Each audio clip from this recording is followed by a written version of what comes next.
আমাকে ক্ষমা করে দিও।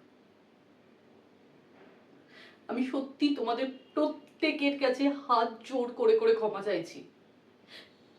বিশেষ করে আমি আমি বুঝতেই পারিনি যে সামান্য একটা ঘটনা নিয়ে এত কিছু হয়ে যেতে পারে এই বাড়িতে। মানুষ হয়ে মানুষের পাশে দাঁড়াবো আমি চিরটা কাল এটাই শিখে এসেছি, এটাই আমার শিক্ষা। আমি আমি সকালবেলা বারান্দায় দাঁড়িয়েছিলাম, হঠাৎ হঠাৎ বারান্দা থেকে দেখতে পেলাম সুজন কাকু বাগানে কাজ করতে করতে মাথা ঘুরে পড়ে গেল। না, আমি সত্যি পারিনি। আমি ছুটে নেমে এসেছি, আমি দৌড়ে সুজন কাকুকে ধরে তোমাদের ওই দামি ডাইনিং টেবিলে বসিয়েছি, দামি বেলজিয়াম ক্লাসের গ্লাসে জল খেতে দিয়েছি।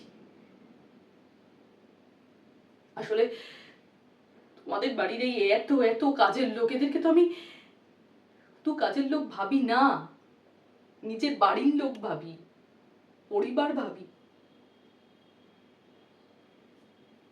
আমি আমি সত্যি বুঝিনি যে এটা আমার করা উচিত ছিল না।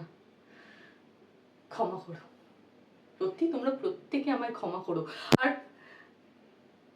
আর এইটা ভেবো না আমি যে এখন ক্ষমা চাইছি সেটা আমি এই কাজটা করেছি সেটার ভুল, সেই জন্য আমি ক্ষমা চাইছি, না, তা নয়। আমি আমার কাজের জন্য অনুতপ্ত নই, এক বিন্দু অনুতপ্ত নই।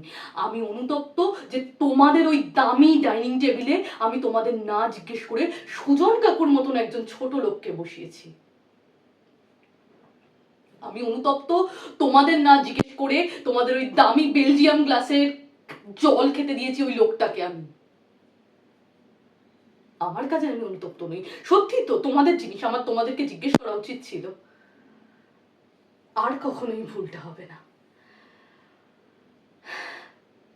ক্ষমা করে দিও। সুজন কাকু, ওঠো ওঠো, চলো আমি তোমায় ডাক্তারের কাছে নিয়ে যাব। তুমি কোনো চিন্তা করো না, এসো আমার সাথে, এসো।